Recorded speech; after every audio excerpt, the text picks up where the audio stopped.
आपले प्रतिनिधी ज्ञानेश्वर चौतमल आपल्यासोबत आहेत। ज्ञानेश्वर यांच्याकडून समजून घ्यायचंय न्यायालयामध्ये नेमकं काय घडलं। न्यायालयामध्ये पीडितेचे त्या चिमुकलीचे कुटुंबीय सुद्धा उपस्थित होते, ते भावुक झाल्याचं सुद्धा आम्हाला कळलं। ज्ञानेश्वर, न्यायालयामध्ये नेमकं काय काय घडलंय? आपण कोर्टरूम मध्ये उपस्थित होता।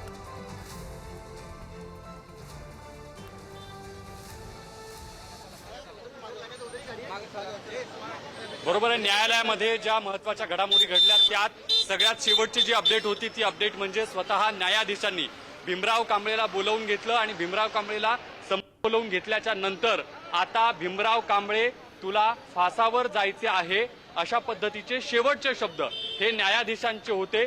जेव्हा सुरुवात झाली तेव्हा 137 पानांचं जे जजमेंट आहे ते न्यायाधीशांनी वाचायला सुरुवात केलेली होती आणि या सगळ्या जजमेंटमध्ये वेगवेगळ्या खटल्यांचा दाखला जो आहे तो देण्यात आलेला होता आणि हे सगळे दाखले देत असताना आज कशा पद्धतीनं या सगळ्या प्रकरणामध्ये हा भीमराव कांबळे दोषी आहे हे दाखवण्याचा आणि वेगवेगळे जे पुरावे आहेत ते गोळा केलेले पुरावे, त्याची चेन ऑफ सगळी एव्हिडन्स ती कशी इत्थंभूत खरी ठरते हे सगळं न्यायाधीशांनी दोन्ही बाजू ऐकून घेतल्यानंतरचं जे जजमेंट बनवलेलं होतं त्या जजमेंटचं वाचन केलेलं आहे आणि यात त्याला कुठल्याही पद्धतीची माफी देण्याची तरतूद नाही किंवा तसं त्याचं वर्तन नाही असं न्यायाधीशांनी सांगितलेलं होतं। निकाल जेव्हा वाचन सुरू होतं तेव्हा कुटुंबीय त्यांना अश्रू अनावर झाल्याचं आपण पाहिलं आणि जेव्हा हा अंतिम निकाल न्यायाधीशांनी दिला तेव्हा त्यांच्या अर्थात पीडितेच्या कुटुंबियांच्या डोळ्यामध्ये अश्रू होते, समाधान होतं, कारण 60 दिवसाच्या आत फाशीची शिक्षा ही न्यायालयानं सुनावलेली आहे।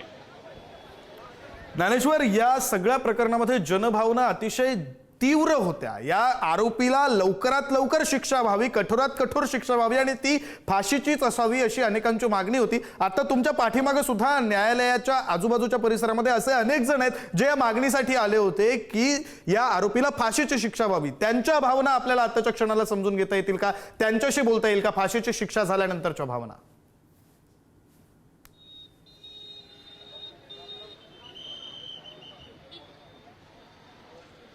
अगदी पहिल्या दिवसापासून ज्या आंदोलनातली गर्दी आपण पाहिली तशाच पद्धतीनं अजूनही जो सामान्य लोकांची जी भावना आहे ती या ठिकाणी आपल्याला समाधान व्यक्त करते की फास्ट ट्रॅकमध्ये निर्णय घेऊन सन्माननीय न्यायालयाने न्याय फास्टेस्ट डिलिव्हर केलेला आहे आणि ते पण फाशीची शिक्षा दिलेली आहे। एका व्यक्तीने दुसऱ्या व्यक्तीचा सन्मान करणं आणि शरीर एखाद्याचं हे म्हणजे तुम्हाला राग आला म्हणून कोणावर अटॅक करा, कोणावर अत्याचार करा, कोणाला मारून टाका, या प्रवृत्तींना आळा घालण्याची गरज आहे। आणि हे मी जो निर्णय आहे तो एक स्त्री म्हणून सुद्धा त्याबद्दल मी समाधान व्यक्त करते, पण तरी पण त्या कोवळ्या जीवाचा जो जी त्याच्यावर अत्याचार झाला त्याच्याबद्दलची माझी संवेदना ही सदैव कायम राहील।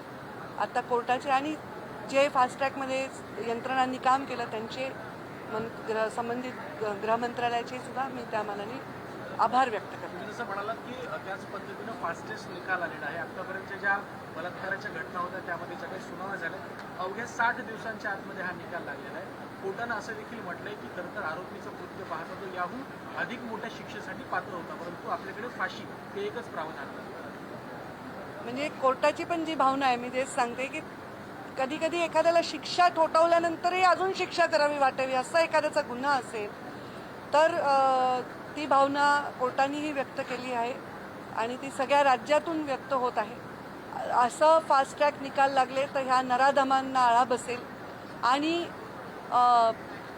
गुन्हा करताना 10 वेळा कोणी विचार करेल अशा पद्धतीचा एक त्यांच्या मनामध्ये थरार निर्माण झाला पाहिजे। लोकलमध्ये सुद्धा जो खून झालेला आहे त्याला सुद्धा त्याच्या आईवडिलांनी मागणी केली की यांनी सुद्धा त्याच्यामध्ये जे काही पुरावे असतील, जी काही कठोर शिक्षा मिळण्याच्या दृष्टिकोनातून पूर्तता असतील या सगळ्या केल्या।